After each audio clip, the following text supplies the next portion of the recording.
Line 2 was founded 5 years ago as a company to provide a second line for your iPhone. So I saw business people walking around with two phones. In the smartphone world, we can put two lines on one phone, and that was what Line 2 was about. And, but we got there through iteration, basically, on what our customers were telling us they wanted, which I think is very important. And now we're a profitable, still private company.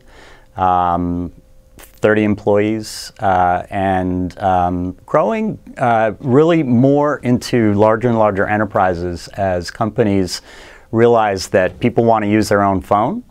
And so we're kind of flipping the model and saying you can use Line 2 as a corporation to put a company-controlled line onto people's personal cell phones.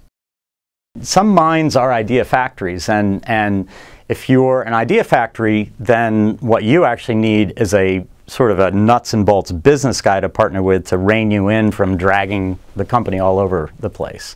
And if you're the nuts and bolts business guy, then you need to find that idea guy that's just, they typically talk fast and they have a million ideas a minute and they're brilliant. And you find that guy or girl, and that's can be your secret sauce.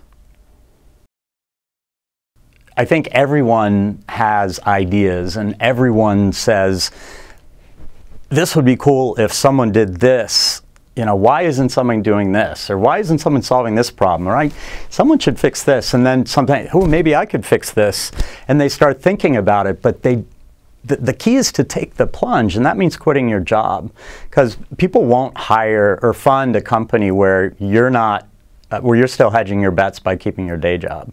So you kind of have to quit your day job, and that's a really risky thing to do. But that was really the transition that I was willing to take, and it was a risky transition, but it was one that once you do it, you never go back. Your first tech partner will probably need to be someone you find through your network, either someone that you knew undergrad, or know someone you knew undergrad, or someone you know through Tuck. I've found that sort of using your network and using your connections to find people always helps. That's not always the case. So we found our top iOS engineer, our top programmer, I found on Craigslist. I got lucky. So you can get lucky. But then that engineer has to assess, like, has he done it before? I mean, this is my fourth company when I approached him, versus if you're brand new, they may be less interested. So you kind of have to balance that.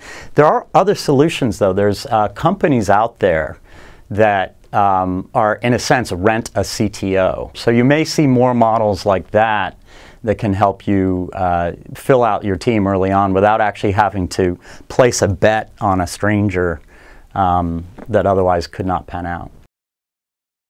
Don't take that plunge. Don't quit your day job until you've done your own diligence. So, you know, first of all, make sure you're solving a problem. Because as a tech guy, it's easy to say, that'd be cool if, and then create something cool. But if it's not solving a problem for someone, then it's not necessarily a business.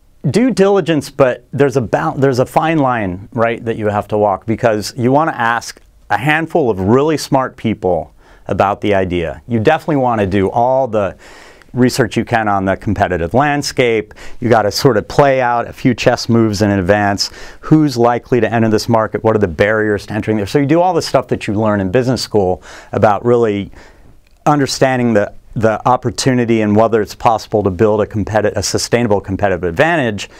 Then bounce it off. If you're convinced after that, then you bounce it off some really smart people that you know. And then you kind of got to stop bouncing it off people and just do it, because the thing about doing something that's truly different and actually going to potentially be big is that most people will tell you it will fail. And if you listen to those people, you will never, ever do it. So pick your advisors carefully, and then once you're convinced, then you've just got to believe, and you stick with it through the bitter end or the happy end, however it goes.